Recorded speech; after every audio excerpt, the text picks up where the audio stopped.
Hello students and welcome to online tutor. Online tutor में आपका स्वागत है और यदि आप मेरे चैनल में पहली बार आए हैं तो इसे सब्सक्राइब करना ना भूलें। अभी हम लोग एक्सरसाइज 3.1 का क्वेश्चन नंबर 2 कर रहे हैं और क्वेश्चन नंबर 2 में उन्होंने पूछा है on comparing the ratios A1/A2, B1/B2 and C1/C2 find out whether the lines representing the following pairs of linear equations intersect at a point, are parallel और कोइंसिडेंट्स। ओके, तो ये मैंने इंट्रोडक्शन वाले chapter में पढ़ा है, लेकिन पहले बता दूं इंटरसेक्टेड पॉइंट क्या होता है। अगर दो लाइनें ऐसी हो ना, ऐसी किसी पॉइंट पे इंटरसेक्ट कर रही है तो वो इंटरसेक्शन बोलते हैं। पैरेलल का मतलब होता है कि दोनों पैरेलल है, कहीं भी इंटरसेक्ट नहीं करती। कोइंसिडेंट का मतलब है कि एक के ऊपर एक दूसरी लाइन है। ओके, ये इसका मतलब होता है। लेकिन हमें ये पैरेलल इनका है, ये सिर्फ कोफिशिएंट से कैसे पता करना है, तो हमें क्या करना होता है ना, हम सबसे पहले A1/A2 देखते हैं ये किसके बराबर है। अगर ये B1/B2 के बराबर समझो नहीं है तो हम आगे देखते ही नहीं है, इसका मतलब कि ये इंटरसेक्टिंग है। ओके, तो उस केस में C1/C2 देखने की जरूरत नहीं है। ओके, लेकिन समझो A1/A2 जो है ये B1/B2 के बराबर है, तो उस केस में क्या है, C1/C2 भी देखना है। ओके, अगर ये C1/C2 के बराबर है तो ये क्या है, ये कोइंसिडेंट्स है। ओके, मतलब एक दूसरे के ऊपर ये वाला थर्ड वाला केस है। और लेकिन अगर ये जो है A1/A2 is equal to B1/B2 is not equal to C1/C2, तो इसका मतलब कि ये लाइंस आपस में पैरेलल है। ओके, इसको याद कैसे रखना है, देखो A1/A2 is not equal to B1/B2, मतलब ये नॉट इक्वल टू है ना, मतलब इंटरसेक्ट कर गया ये देखो इंटरसेक्ट कर गया। ओके, ये देखो तीनों आपस में बराबर है, ये तीनों आपस में बराबर है, मतलब ये तो कोइंसिडेंस हो गया ना, तीनों बराबर होना बहुत मुश्किल काम है, तो ये कोइंसिडेंट हो गई। ओके, और तीसरे केस में क्या है, ये पहले वाले देखो दो लाइनें पैरेलल है ना, इक्वल टू, लेकिन तीसरा नहीं है, तो हम पहला वाला पकड़ेंगे तो ये पैरेलल है, ये याद रखने का तरीका है। ओके, तो चलिए के करते हैं। सबसे पहले करते हैं इसका पार्ट नंबर 1।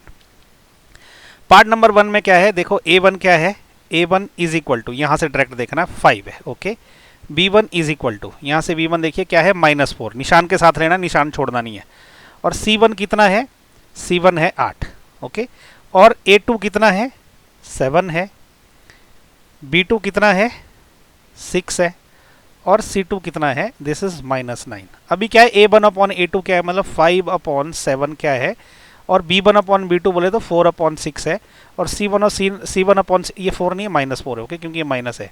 C1/C2 क्या है, 8/9 है। तो ये दोनों आपस में बराबर है क्या, नहीं है। भले ये कट जाएगा, देखो ये कट जाएगा, ये 2 से चलेगा, ये 3 से चलेगा, 2/3 हो जाएगा। उसके बावजूद भी ना 5/7 इज नॉट इक्वल टू -2/3। तो इसका मतलब ये कौन सा वाला केस है, ये इंटरसेक्टिंग वाला केस है, क्योंकि इंटरसेक्ट हो गया, इसका मतलब लाइनें इंटरसेक्ट करती है। ओके, तो हम क्या लिखेंगे कि पेयर ऑफ PAI, स्पेलिंग अच्छे से लिख देता हूं, pair of lines are intersecting. Okay, because A1/A2 is not equal to B1/B2। Okay, ये हो गया आंसर हमारा फर्स्ट वाला पार्ट। सेकंड वाला पार्ट देख लेते हैं। सेकंड पार्ट में क्या है, A1 is equal to 9। Okay, B1 is equal to 3, C1 is equal to 12, A2 is equal to 18, B2 is equal to 6, C2 is equal to 24। अभी क्या A1/A2 मतलब 9/18, ओके, 3/6 और ये 12/24। ओके, देखो ये कट जाएगा, ये 1 2, ये भी कट जाएगा 1 2 से, ये भी कट जाएगा 1 2 से। तो इसका मतलब क्या हो गया, ये क्या हो जाएगा 1/2 1/2 1/2। तो ये देखो तीनों आपस में बराबर है, तो इसका मतलब क्या हो गया, तो ये कौन सा वाला केस है, ये सेकंड वाला केस है जिसमें सारी की सारी कोइंसिडेंट होती है। ओके, क्योंकि सारे आपस में बराबर है, तो हम ऐसा लिखेंगे the pair of lines are coincident. Okay, because A1/A2 is equal to B1/B2 is equal to C1/C2 है, ये तीनों आपस में बराबर है। ओके, तो इसलिए ये कोइंसिडेंट है, तो ये हो गया हमारा आंसर। थर्ड देख लेते हैं क्या है। थर्ड में क्या है, A1 is equal to 6, B1 is equal to -3, C1 is equal to 10 है।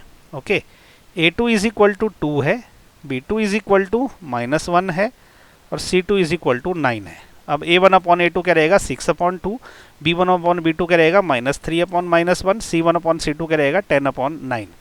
देखो ये कट जाएगा, ये 1 रहेगा, ये 3 रहेगा, माइनस से माइनस कैंसिल हो जाएगा और ये आपस में कैंसिल नहीं होगा। तो इसका मतलब क्या हो गया, देखो ये 3/1 आ गया, ये 3/1 आ गया और ये 10/9 आ गया। तो ये क्या एक दूसरे के बराबर है, लेकिन ये इसके बराबर नहीं है। ओके, तो ये कौन सा वाला केस है, ये पैरेलल वाला केस है। So which implies pair of lines are parallel, okay, because a1/a2 is equal to b1/b2 is not equal to c1/c2। ये हो गया आंसर। बड़ा सिंपल सा क्वेश्चन था, क्वेश्चन नंबर 2। ओके, तो इसी के साथ क्वेश्चन नंबर 2 के तीनों पार्ट खत्म हो गए। नेक्स्ट वीडियो में हम करेंगे क्वेश्चन नंबर 3। मैं उम्मीद कर रहा हूँ कि आपको मेरे वीडियो पसंद आ रहे हैं। अगर पसंद आ रहे हैं तो इनको लाइक, शेयर और सब्सक्राइब जरूर करें। Thank you.